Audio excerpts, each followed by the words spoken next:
Well, hey guys, realize I have not updated in quite a while. Um, and I've actually made a little bit of progress lately, so I thought I would share some of that with you. So what we're looking at here is a little shed. You guys know that. You can see it with your own eyes. This is actually one of the two sheds in the Jason Jensen kit, where he gives you two. And as you can see, I've got it finished. I'm pretty happy with the way that one turned out. It's a pretty straightforward kit, goes together pretty easily. But I changed a few things, and I'm going to pull out and show you where we're at here on the layout. So I've got this thing right next to the Fine Scale Miniatures ice dock. Thought maybe I'd make a little outbuilding. So, right off the bat, you can see I matched the color. I used a lot of the same colors. I actually used leftover shingles from this kit on this one instead of the tar paper. And I also used the rock foundation. There was a good bit left from that kit, so I used that over here to, kind of tie the two buildings together. And then just came in with some, these signs are the ones that came with the kit itself. So I kind of dirtied them up using some of Jason's methods. He does them nicer than I do, but I'm pretty happy with the way it turned out. And the kit did come with these barrels, which I painted up and sponged on a little rust. Let me pivot back this way and pull in on it a little bit so you can see better.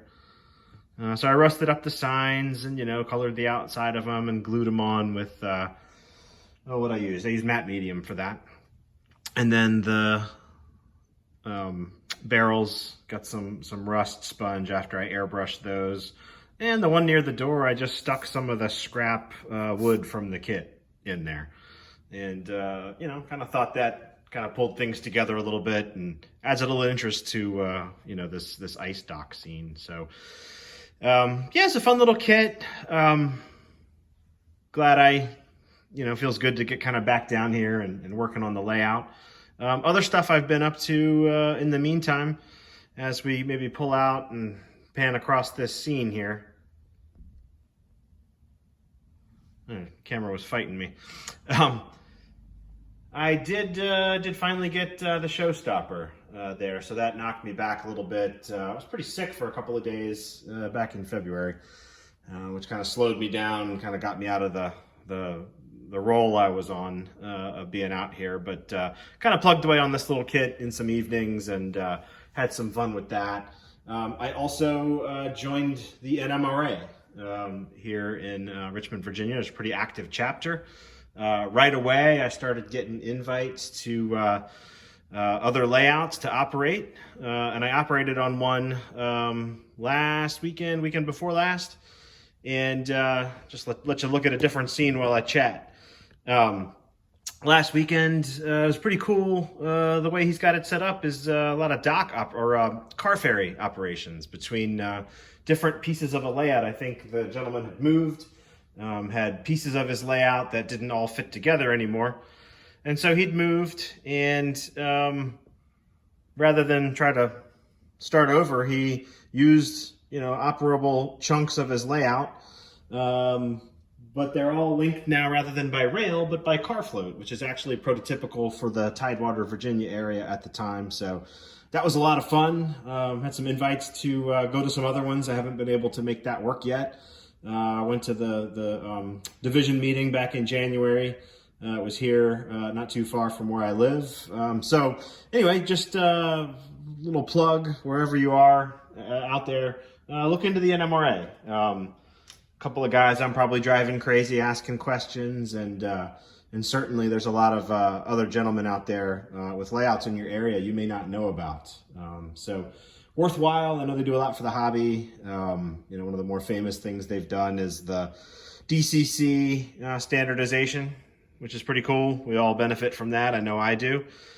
So without them, that doesn't happen, where all the different manufacturers stuff work together and it all works the same way. So anyway, it's a good organization to support, and certainly I'm already starting to make some friends and find some new layouts to operate on, and certainly some operators for when mine is fully back up and running as well. So that's kind of it for over here. I've got one other thing I'll show you kind of over on the table where I do some work, and we'll wrap this one up. It'll just be a short one. All right, so a video or two back, I talked about all the turnouts the Flying Crow sent me. And I borrowed something I learned from Dave at the Crooked River in Eastern. Some of these turnouts had, he'd removed them. They were already ballasted and stuff. But just a big plastic bin with warm water and detergent for a few hours. And then I came in with like a toothbrush, and the stuff came right off. So I've got, these 8 here had ballast on them, and now they don't.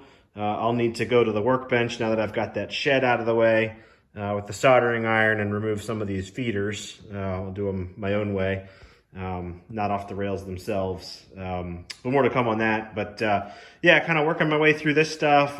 Some of them do have feeders that didn't have ballast, so I've got this whole box to go through over there, kind of cleaning up stuff, getting ready to use them. And then last, this project that's been going on since last summer, I did get the pieces all glued together, and as luck would have it, the big pieces aren't glued together, but where it broke in the box. But as luck would have it, Doug Foscale recently did a video about filling in the gaps between this stuff, and I'm going to try some of his methods for filling in the gaps in these cracks, and maybe I'll use some vines and such to kind of hide some of those cracks. But still moving forward on that ever so slowly. Now that I'm back on my feet and through COVID, and I'm not retired yet. I'm still in my 40s, so working hard, playing hard, but work's been kind of dominant lately too. But trying to get back out here, get some stuff going. Like I say, the NMRA has been really fun, meeting some new gentlemen and operating on some other layouts. That's taken a little bit of my railroading time. And there's a show this weekend here in Richmond I'm going to go to. So that'll be, some of my railroad time for Saturday. Buy a bunch of stuff I don't need, since I've already got kits laying around that I haven't finished yet. So why not get some more, right? So anyway, just a short video, kind of show you guys what I'm working on. I'm still here, just life got a little complicated with COVID and work. So I'll be hopefully getting some more time to get out here and get some more stuff going. And I'll leave you with that. So hope everyone's doing well. Y'all stay safe, and we'll talk again soon. Thanks, y'all.